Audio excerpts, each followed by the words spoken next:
good evening and good morning or good afternoon, wherever you are. Today, in the monthly conference or webinar of IHOPE, we have a very star speaker who is the Thomas D. Duane Endowed Chair and Professor of Ophthalmology at the Wills Eye Hospital and Thomas Jefferson University. Dr. Leslie Hyman. She is an ocular epidemiologist and also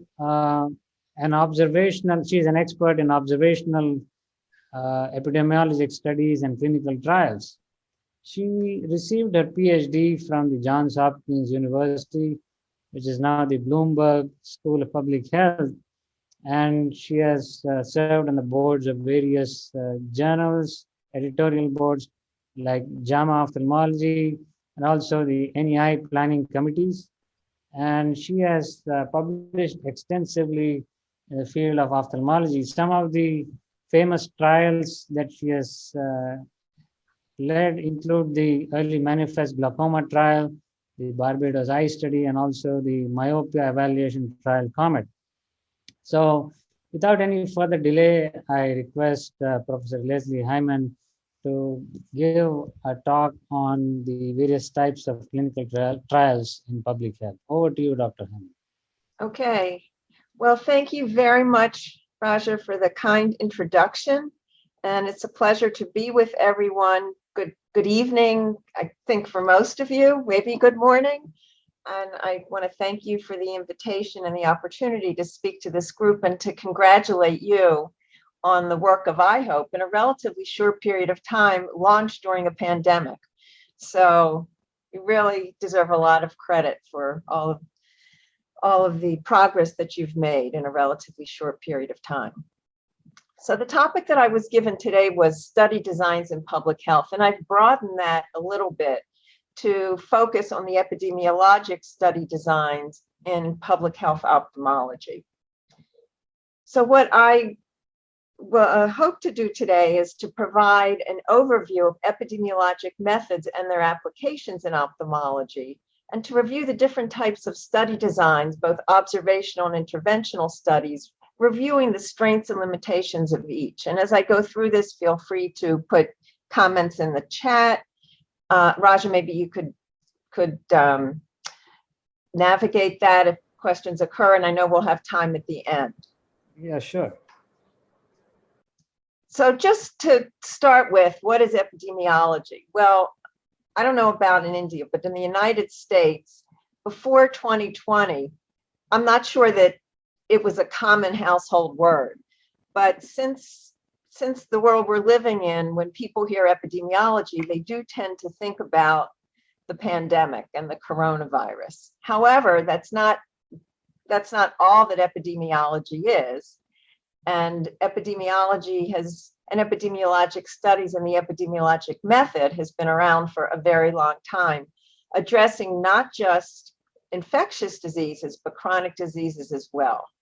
And when epidemiology, it's defined in two components. It's defined as the distribution of disease, which means that we describe characteristics of person, place, and time, and are able to document health of populations, which has been a vital piece of the work that's going on now in the pandemic.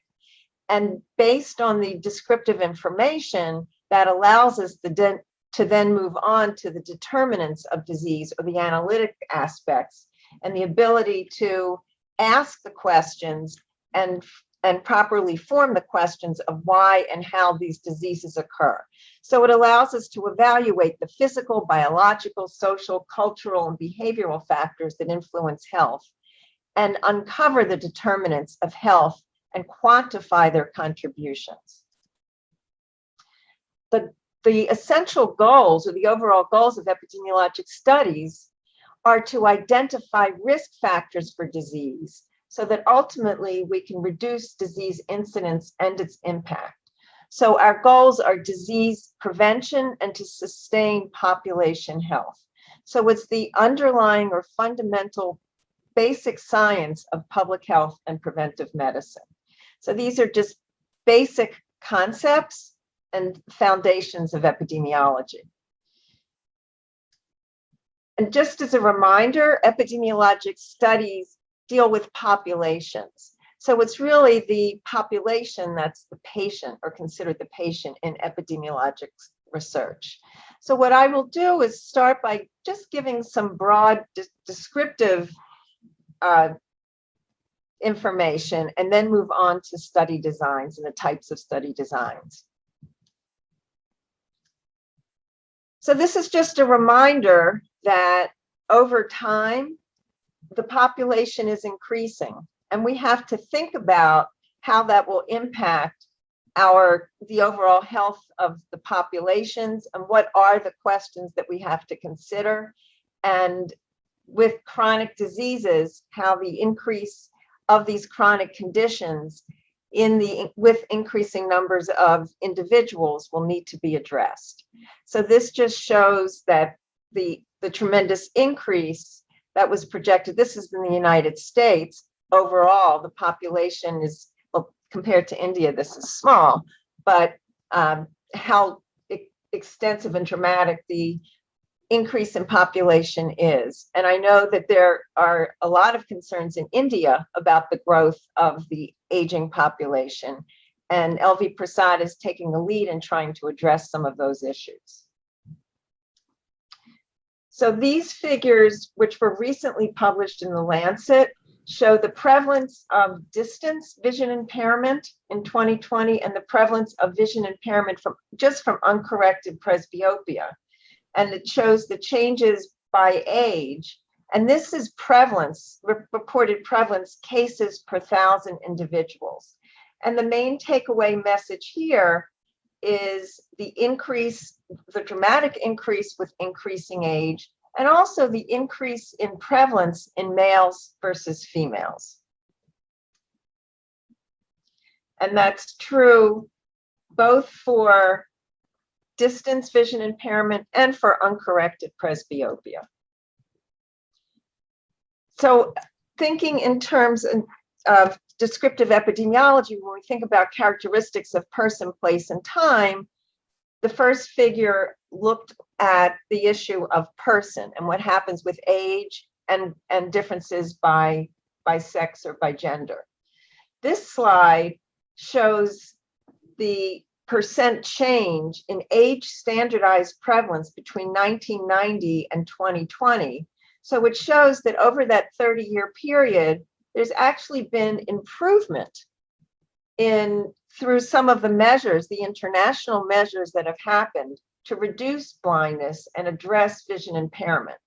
And it shows the variability in this across the world or globally. But it shows overall that there has been a decrease in blindness and a slight to the range of 40 to 50% in some countries, and to a lesser extent in moderate and severe vision impairment, and also in mild vision impairment.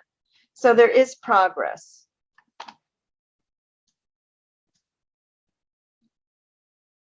And this slide presents the number of cases. So we've gone from prevalence and percent change to number of cases in males and females for the various levels of vision impairment.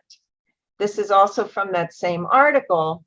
And what it shows is the projected numbers that are expected to increase in both males and females in all of these categories between 1990 and 2050, meaning that from a program planning point of view, we need to be thinking about how we can handle all of these individuals and approaches to prevention of vision impairment and blindness. And again, just pointing out the higher rates in females versus males. This slide points to the variability. This shows global estimates. This was published by WHO in 2010, and it shows the yellow is the prevalence of vision loss for all ages, the green is the prevalence of blindness for all ages, and it shows the variability of these rates globally and where the rates are highest.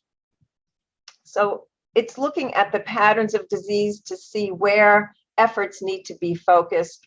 It's helpful for program planning, and it's also useful for where to target interventions and to think about where we need to address reduction of risk.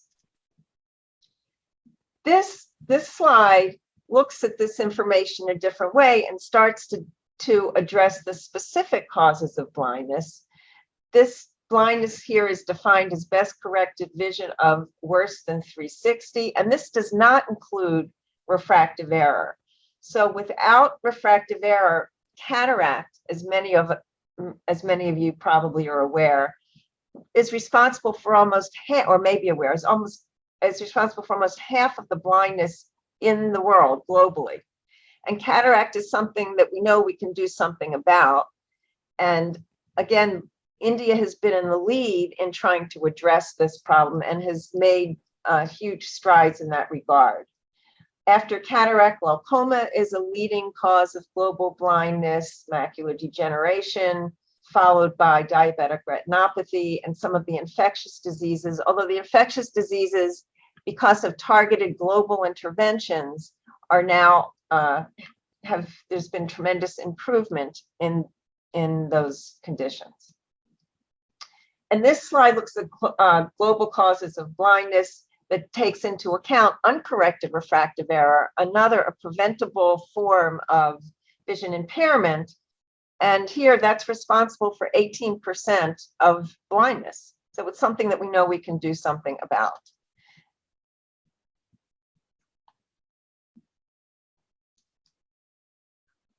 These next series of slides just point out some of the characteristics by specific causes of vision impairment. This looks at macular degeneration in both males and females, showing the dramatic increase with increasing age, and it shows the high rates in whites. These are prevalence rates. This is looking at glaucoma as a global cause of blindness. Overall, if we just look at all people, it accounts for 12% of blindness, but if we focus on individuals of African descent, it's responsible for a third of all global blindness due to glaucoma. And cataract here, again, is still a leading cause. These are different ways of looking at data to identify or determine impact. This slide shows, this is based, the source here is Vision Problems in the United States, published in 2012, to show the number of people in the United States who were 40 years and older who are reported as or identified as having glaucoma. And here, this shows the increase with increasing age. Again, the variability by ethnic group with higher rates and with increasing age, and the steep curve in the Blacks and Hispanics here. So again, to make that same point, this shows the prevalence rates in the United States for cataract, shows the increase with increasing age, and also the variability by ethnic group, with highest rates in whites and the dramatic increase in the oldest age groups. These are projections for cataracts in 2030 and 2050. It shows overall that the numbers are expected to increase to close to 50 million in the United States. And I'm sure these numbers are much higher globally and in India in particular. This is looking at the prevalence, the overall prevalence of existing lens opacities. These data came from a population-based study that was conducted in Barbados a number of years ago. And it points to the importance of looking at the different kinds of lens opacities. And this was understanding the importance of lens classification is something that came out of a series of epidemiologic studies. It shows the variability in lens opacities by the different ethnic groups and the difference in prevalence by type of opacity. Diabetic retinopathy, another leading cause of vision impairment. This slide points to the variability or the changes in age with diabetic retinopathy, and again, the differences by ethnic group. And here we see the higher rates in Hispanics. And this highlights our ability to target groups at highest risk. So again, to show the importance of looking at descriptive data. And this slide, similar to what we saw for cataract, shows what the expectations are, the projections are for cataract for diabetic retinopathy over time, and the numbers that are expected or projected to occur in 2050 overall and by different ethnic groups. So again, the importance of looking at the descriptive data. And myopia has been identified as a major worldwide epidemic. This slide points out the differences there have been a number of prevalence studies looking at myopia in children and in adults. This slide focuses on children ages 5 to 17 years of age. And it shows that in Asian populations in particular, the rates are truly at epidemic proportions, reaching 80% by the age of 13 in some populations. And there are tremendous efforts worldwide trying to address this epidemic of myopia. So turning to study design, all of the information that I have presented much of it comes from prevalence studies, and the goal of the prevalence studies is to provide descriptive data that lead us to the analytic questions. So the selection of the correct study design for the research question in mind is essential to consider for its success. There are two main categories of studies. There are observational studies that include cross-sectional studies, also called prevalence studies, case control studies that are also known as retrospective studies, cohort studies, which are prospective in nature. And I've added the category here of big data studies, and I'll be talking about each one of these studies in the next series of slides. But there are so many studies now, there's a lot of interest in working with large data sets, and they carry their own set of challenges and issues and methodologic considerations.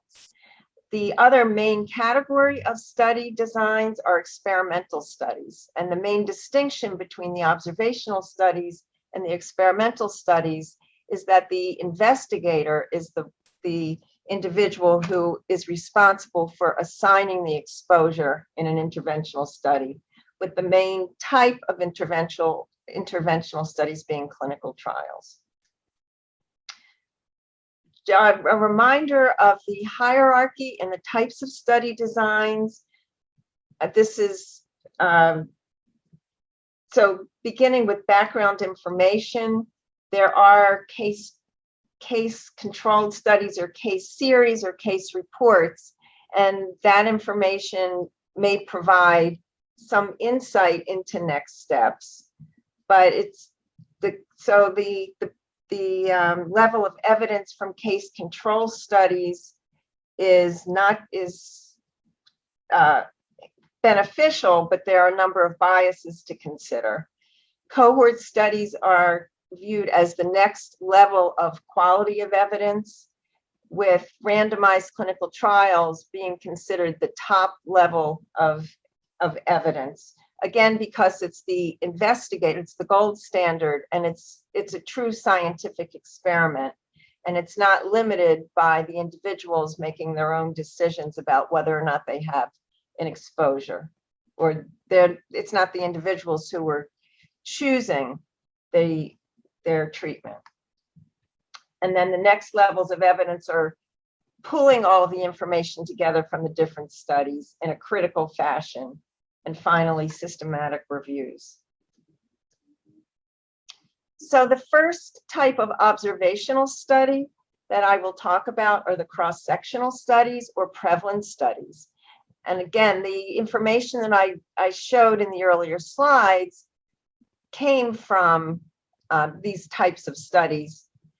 You begin with a defined population, and then based on that, and it's usually a sample of a much larger population. The next step is then to determine, or it allows us to determine, the prevalence of conditions of interest. So I presented information on the prevalence of blindness, of vision impairment, and specific types of causes of vision impairment. These studies allow us to compare the frequency of some type of prior exposure or current measurement among those with and without the condition of interest. And it provides valuable information for program planning purposes. The strengths of these studies is that they do allow evaluation of associations between a specific disease with a number of possible factors, but they're limited by not being able to show cause and effect relationships, because everything is the data are collected at the same time, and we need very large sample sizes, particularly for rare diseases. In ophthalmology, there have been a large number of cross-sectional studies conducted over the last 20 to 30 years that have provided a lot of tremendous, very valuable information on the prevalence and risk factors for eye disease, because many of these started out as prevalence studies and then became longitudinal or cohort studies.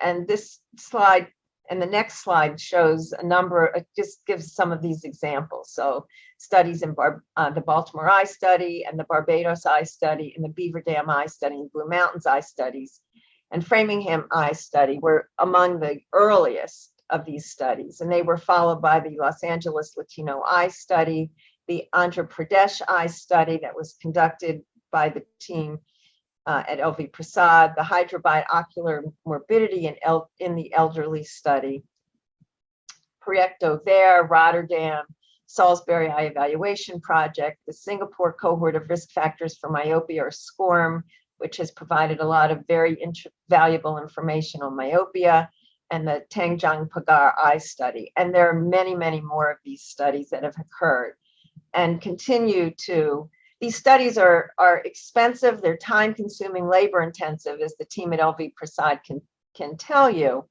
but they provide invaluable information. So this is an example of the home study that was conducted by the group at LV Prasad on prevalence and risk factors for vision impairment among elderly residents in the homes for the aged in India.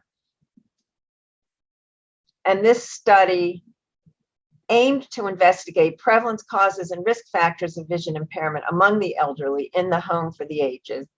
They enumerated 1,512 individuals over the age of 60 from 41 homes and examined 78.1%. So when you identify a sample, it's important to have as close to 100% participation as possible. And they were able to identify the prevalence of vision impairment at 30.1%, which was very high in this population, and identified an unmet need. So turning to the next type of observational study, I'll talk about case control studies. And these studies include two groups.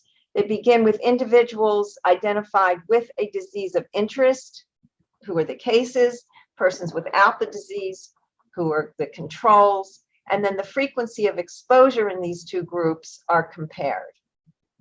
So this is a schematic diagram that shows that you begin with a group of people who have the condition of interest, let's say macular degeneration, a group of people who don't, and then you ask them about their history of cigarette smoking.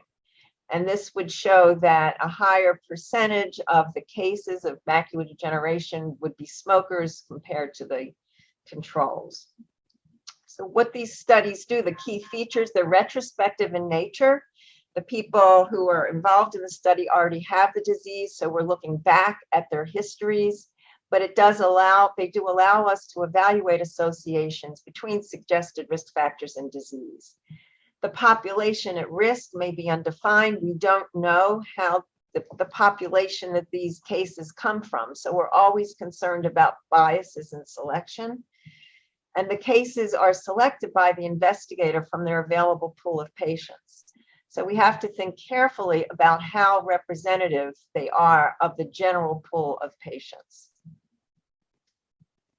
The controls are selected by the investigator to resemble the cases, meaning that they should be as similar to the cases as possible with respect to the risk of disease, but they do not have the disease themselves.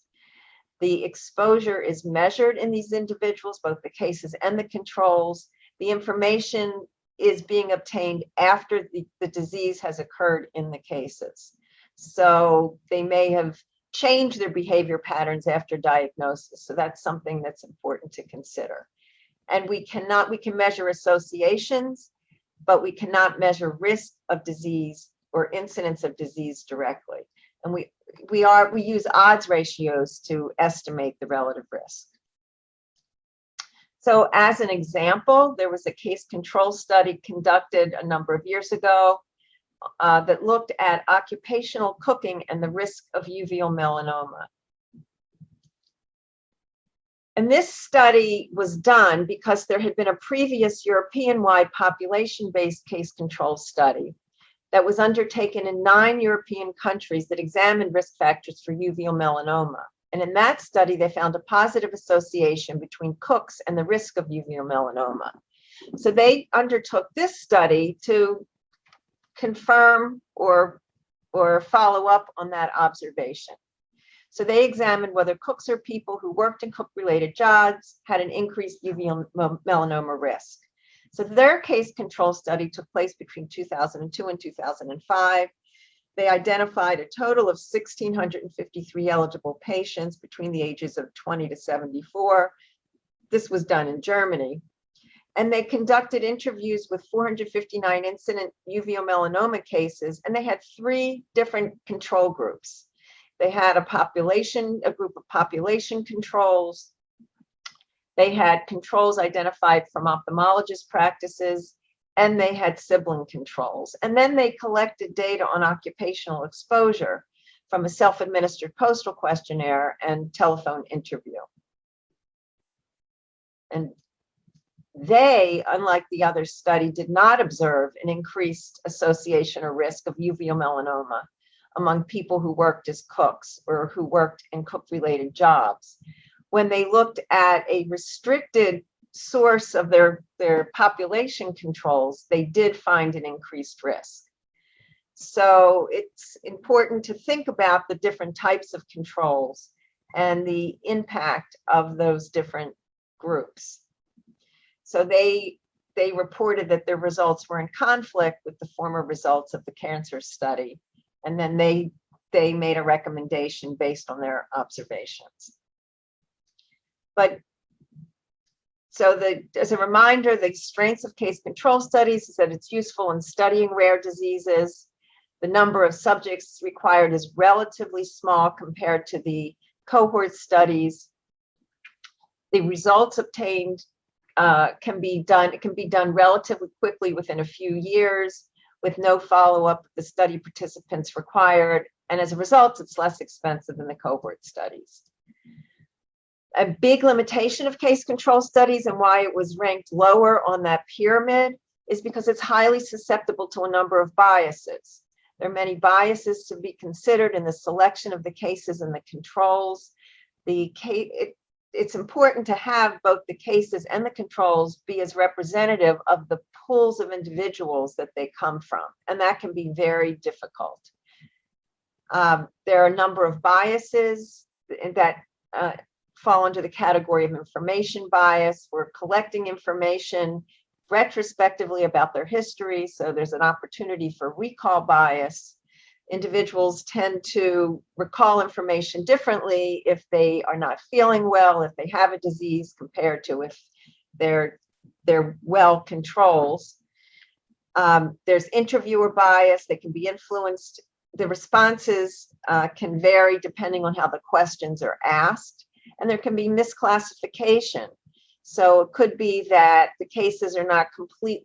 There may be some of the cases who are actually controls or controls that have not yet been identified.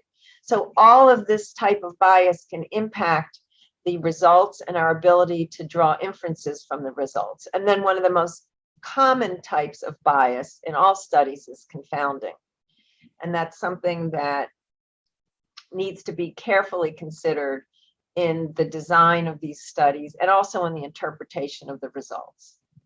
And one of the common ways to address confounding, particularly in case control studies, is to match the cases and the controls to make sure that they are similar in confounding factors such as age. So other limitations are that they do not directly determine risks. We cannot calculate incidence rates. As a result, we cannot distinguish between the causal and the non-causal associations. And it's difficult to ensure that cases are truly representative of all cases and controls represent the reference population. So there are a lot of pluses to case control studies, but they also have limitations. Turning to cohort studies, this is a slide that just shows that cohort studies require the involvement of a lot of people. This is in a study that was started many, many years ago in the United States, where they tracked over 120,000 nurses and have continued to follow nurses over the last 50 years and have added to the cohort over time. So these studies are very labor intensive, but we can get very valuable information.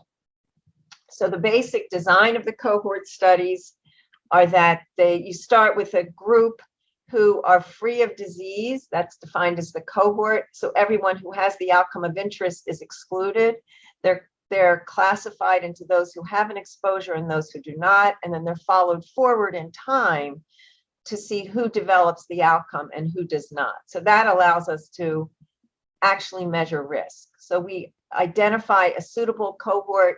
The key concept here is they're free of diseases, of the disease under study.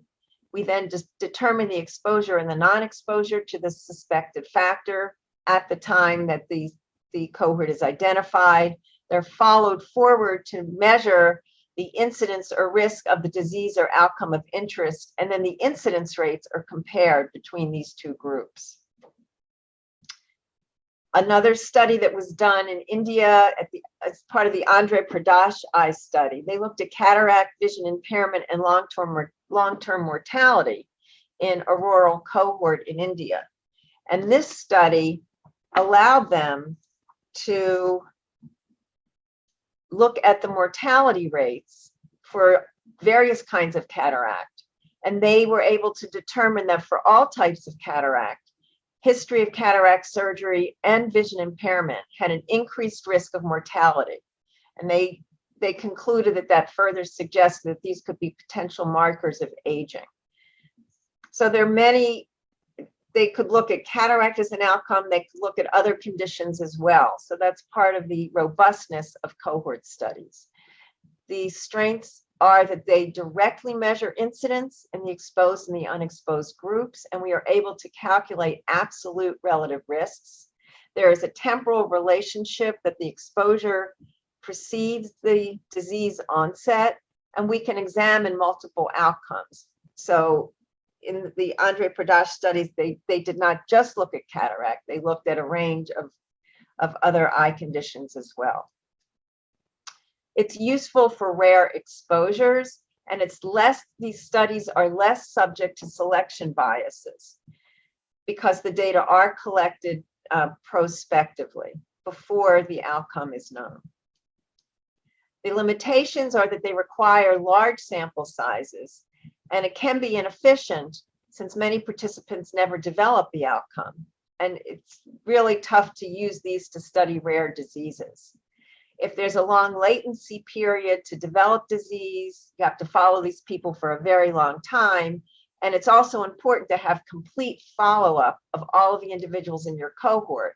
So if you're following thousands and thousands of people, you have to make sure that you know what happens to all of those people throughout the entire course of your study, and that requires a tremendous amount of work.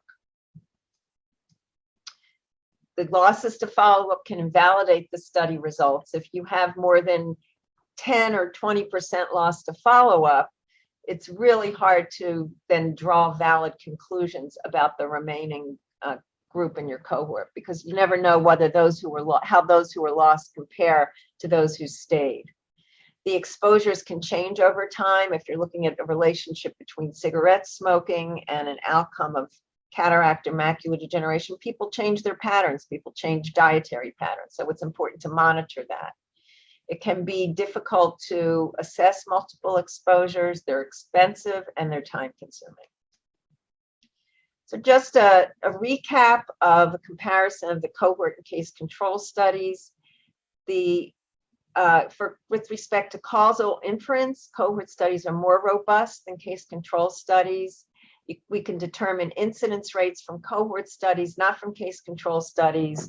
We can calculate relative risks from cohort studies, not from case control studies. Costs are high for cohort studies, or modest or low for case control studies. Long time is involved with the cohort studies, short for case control studies. Loss to follow-up can be a potential problem for cohort studies, which is not true for case control studies. Case control studies are more useful for studying rare diseases. Cohort studies are more valuable for studying multiple outcomes, and multiple risk factors can be considered for both. I also want to just mention that a big category of research now is big data, looking at very large data sets. And this requires some rethinking of some of the standard study design methods, because this is secondary data that's captured, not primary data, where the investigators are deciding all of the information that they want, and they're able to capture it from the design phase of the study. In looking at these large data sets, which have data that are not captured for research purposes, they present many more challenges. But the numbers sometimes are so large that that balances out that difference and that limitation. I now want to turn to the interventional studies or clinical trials, which is the gold standard for experimental studies for treatment evaluation. These studies begin with a defined population. The key point here is that the participants are randomized to either an intervention group or a placebo or untreated or comparison group. So this is a statistical process, and it's an objective way of doing the assignments. So we don't have the biases of the observational studies. So the key features are that the investigator determines the assignment to the exposure or the study group. There's random allocation to the study groups to avoid selection bias. Groups are followed for the development of the outcomes. In designing clinical trials, it's very important to think about the trial question and the aims, and to be very specific, to think very carefully about and to define the question in quantifiable terms. It's important to think carefully about the intervention, to think about the extent of the intervention, the duration of the intervention. There's a lot of detail that has to be considered when designing a study. Think very carefully about the target population and the eligibility criteria. We often want the results of a study to apply to all patients. And then as we get into the specifics of a question and study design, it becomes clearer that we have to focus on specific subgroups. And it's very important to think about which of the groups will be most appropriate for the intervention that we have in mind. And it's very important to have adequate sample size for your study, because if you don't have enough sample size or power, then a lot of time will be invested in a study where you may not get meaningful results.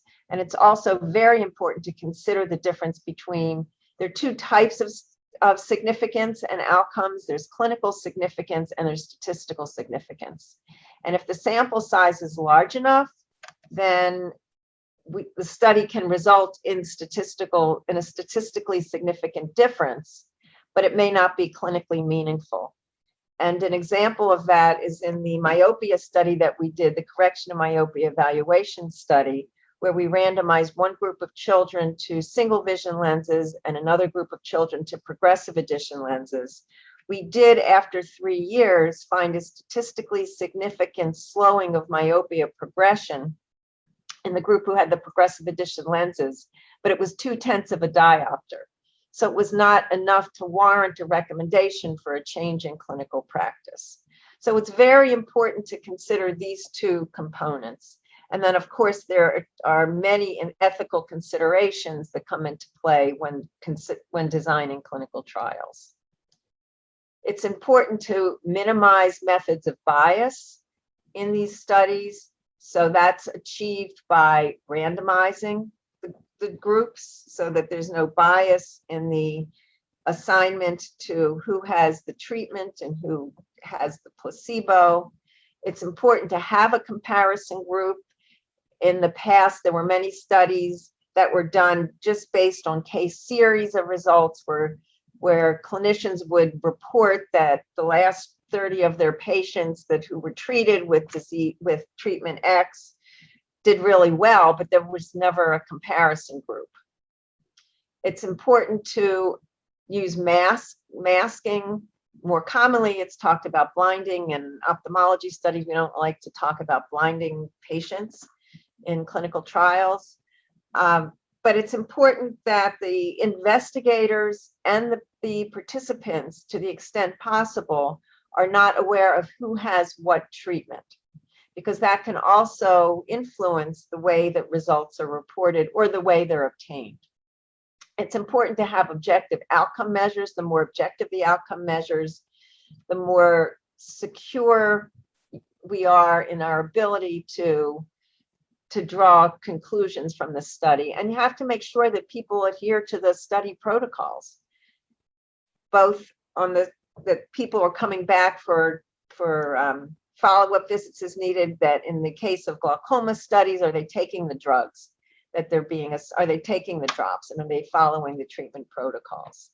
It's important to use standardized measurements, standardized protocols, have complete follow-up on all participants, as we talked about for the cohort studies, and to have ongoing monitoring, adherence to protocol, addressing patient safety measures and adverse events.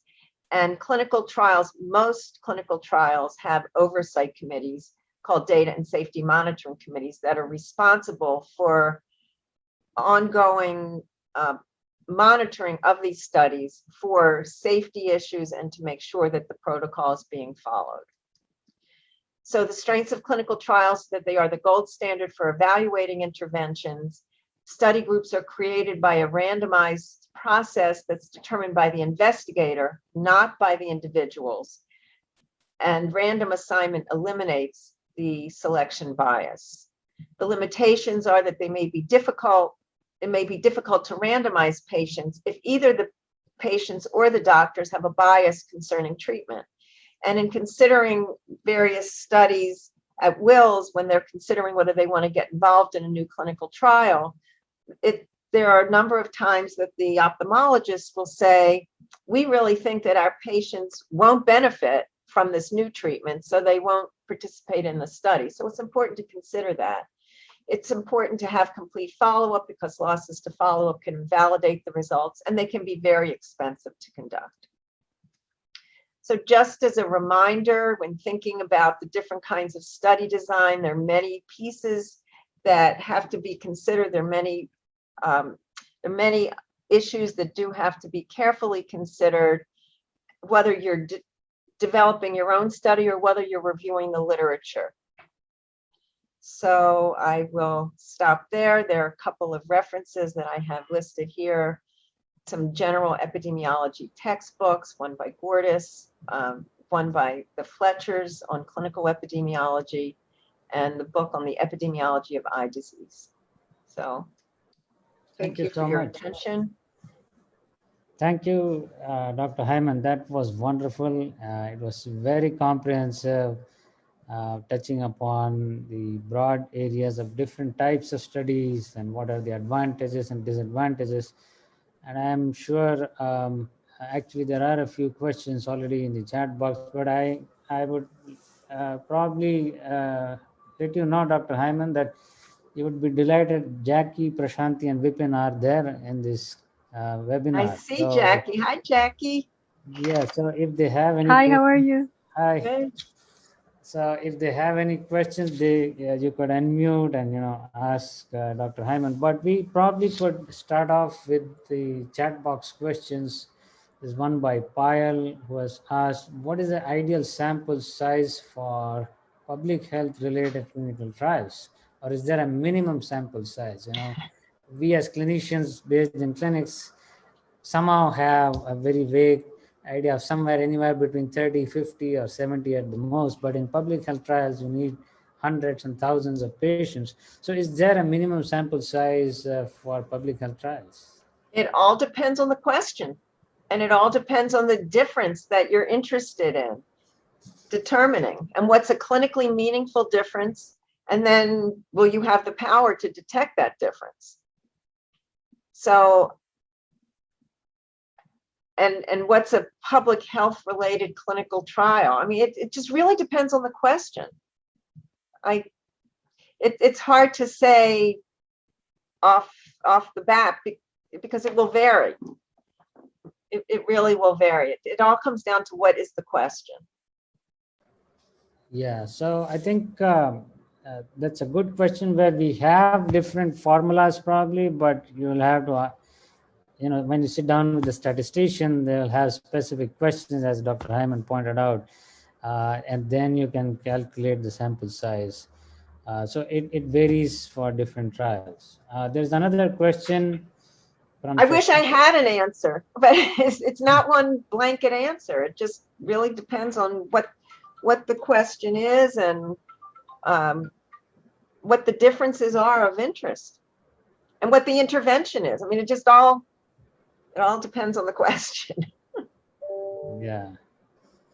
So there's another question by Shashank Bhandari, who is my colleague in clinical research at LV Prasad Institute. He has asked, do we need to consider any additional testing parameters if a gold standard test does not work in a cohort study?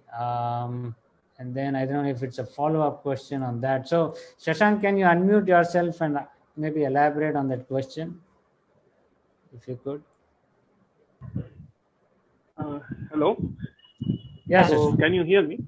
Yes. Yeah. So regarding this question is like in a cohort kind of study, we are already testing with a gold standard parameter, and then if it doesn't work in one kind of population, so can it work? Can we do we need to add additional like similar kind of gold standard or similar to a gold standard instrument? So that was the question. Okay, so thank you for your question. I just want to make sure that I understand it. So if you have an ongoing study that's using a gold standard testing, but for some reason that particular test does not work in another population, can you use a different test? Is that the question? Yes. Okay. So you want to have similar or comparable data in your two cohorts. If the idea is to compare, is this all part of one study or are they separate studies? And if it's not working and you're not able to capture the data of interest, then you want to do what you can to capture that data. But you might want to see if you can do some comparative studies using the two different tests to small pilot studies to get a better understanding of why it's working or not working, and how you can make the two comparable, how you can make the results of the test comparable. Because ultimately, if I'm understanding your question, you want to be able to compare results in two different cohorts. Is that correct? Yes, of course. So you maybe do both tests in both cohorts and you'll see how the results compare for standardization purposes. Okay, we'll try that. Okay. Yeah, thanks. So the next question on the chat box is by Samir Gokhale. Samir is actually health economist and outcomes research specialist working with Novartis. He has worked earlier in the US. He has asked, in a diverse country like India or USA, will there be a limitation of generalizability of the health outcomes from a study conducted in a state, in a different country? So how do we take care of this limitation? The first step is to be aware of it. The second piece is to see where there might be some similarities, but if you can't overcome differences in populations because there are genetic differences, there are other environmental differences that can impact susceptibility to disease. So how do you overcome it? By doing studies in the different areas and combine. I mean, that's really that's why it's really important to understand the source of the populations and who those results are applicable to and who they're not applicable to.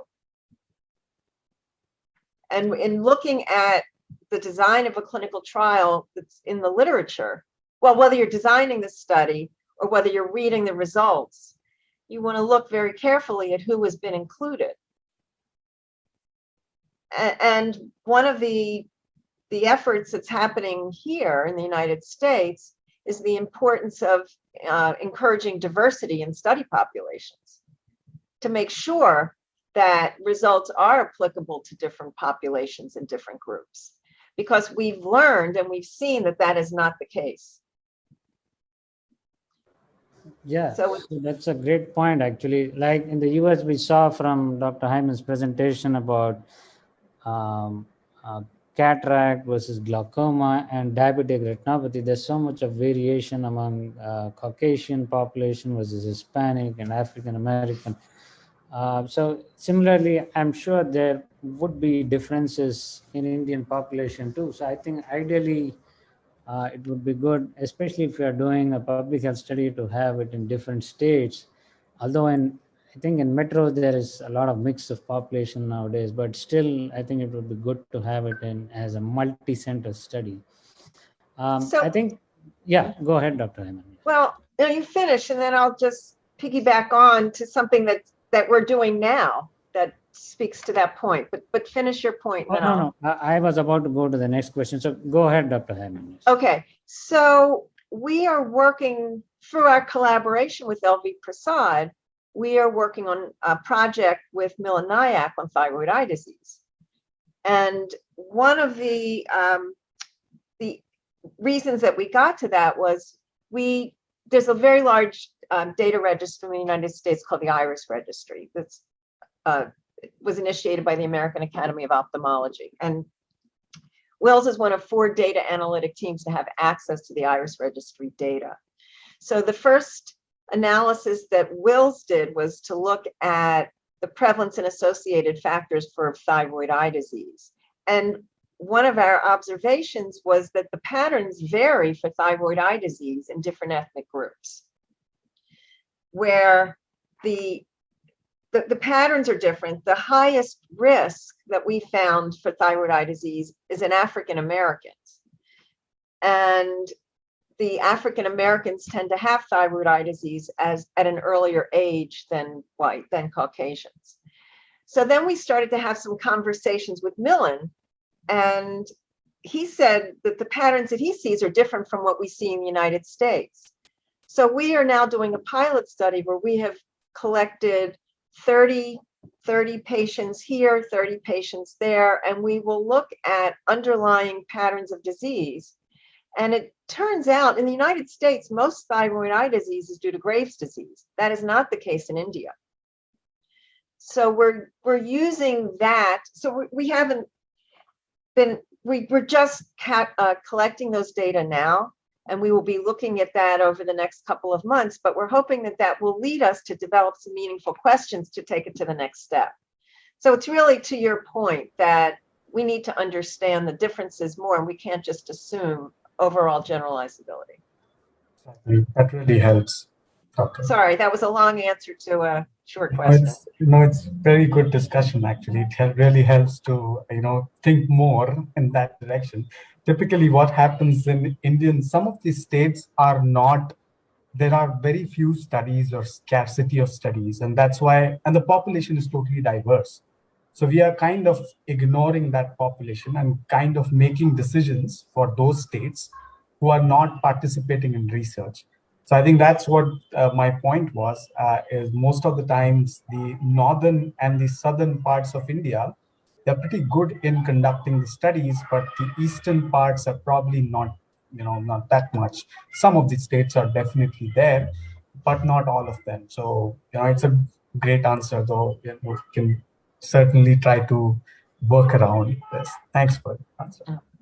Yeah, thanks, Samir, for the very nice question, and thanks, Leslie, for the answer. Actually, going forward, I think whenever we do any study in India, even looking at the ARMD prevalence, we had the APED study, we had the Shankar Nethralaya study. There were quite a bit of difference, although the timelines were different. The kind of populations they looked at were different, but still there was a significant difference in the prevalence data within India, but their neighboring states. So that's a good question, Samir. So last but not the least, I think we'll touch on some big data questions.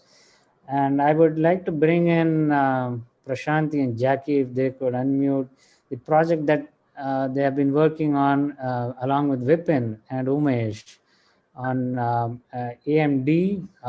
I think it showed up quite a few interesting questions where, Leslie, we will get back to you with some inputs on the manuscript. We would like to have your inputs. But over to you, Prashanti, first, and then Jackie, if you have any questions from the big data project.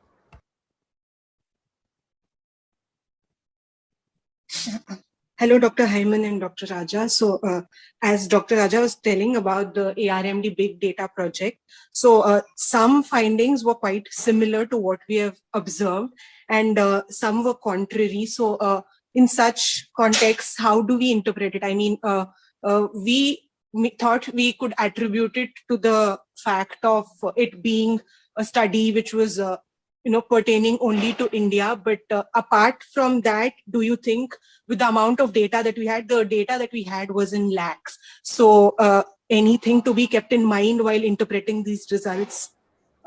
Any caution to be adhered to?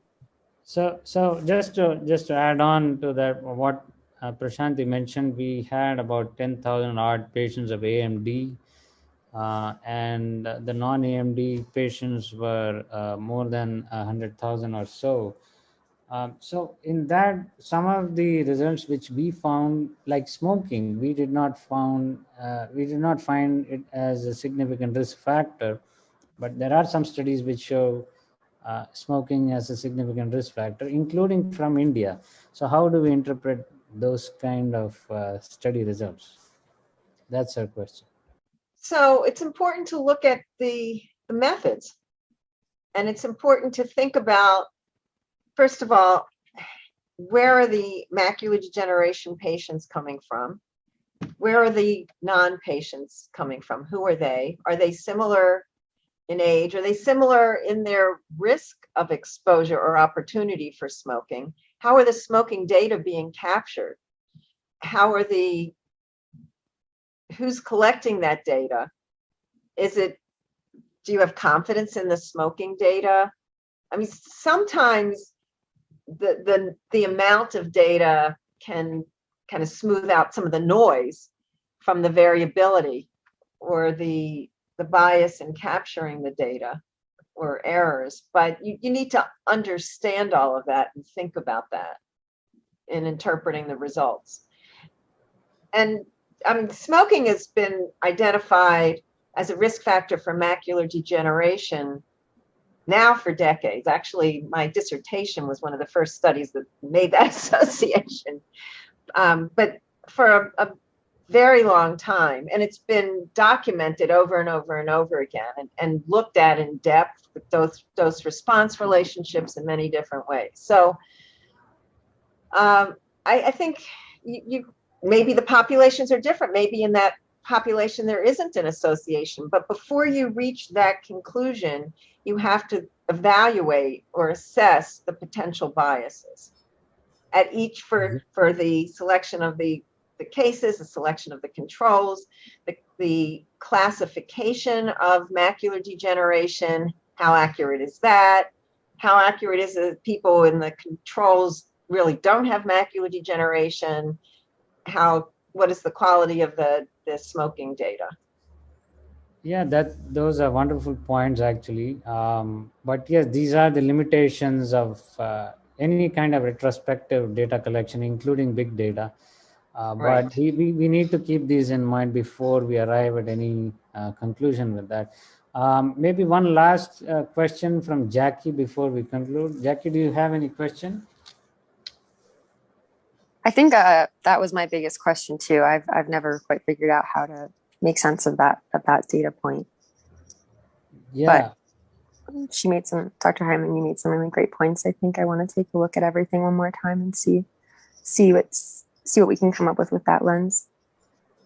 Sure. So one last point, Leslie, is that in our study, we were also looking at patients who underwent cataract surgery, and it showed that maybe patients who undergo cataract surgery, there was a higher association with AMD than those who did not have cataract surgery. But we also wanted to look whether it could be due to the fact that the fundus evaluation becomes easier after cataract surgery. And could that be one of the reasons that we diagnose macular degeneration more easily after cataract surgery? And there was a subset of patients where we had data of patients who had macular degeneration before the cataract surgery, and we compared them to those who underwent cataract surgery in this cohort in which we have data. And we found that patients within 3 months of cataract surgery actually were diagnosed to have AMD. And we know that AMD doesn't happen so fast after cataract surgery. So what do you think is the actual association between cataract surgery and macular degeneration? Raja, people have been thinking about this question for the last 15 or 20 years, and there have been funded studies to look at it. And, and the results have been inconclusive and have gone on both sides, whether what the relationship is, whether removing the cataract accelerates macular degeneration, whether it's just easier to diagnose. Chi-Chin Wang has had she used to be in Sydney as part of the Blue Mountains Eye Study, had a very strong interest in that question. But there are a number of groups who have looked at that. There's a whole body of literature now on that, and with inconclusive results. Yeah. So there isn't a clear answer. Yeah, but I know someone who would have benefited from this kind of data is the IOL, intraocular lens manufacturing companies who have been selling blue blocking kind of IOL. Right. And they've looked at that too to see if it makes a difference. Yeah, so thank you so much, Leslie. I think it was a wonderful presentation. We all learned a lot. Thank you for sparing time from your busy schedule. And we look forward to hearing from you again, and also collaborate with you in some of the projects which I mentioned. We'll get back to you soon with some more analysis. Thank you so much once again. Take care. Bye-bye. Thank you, Leslie. Bye. Bye-bye.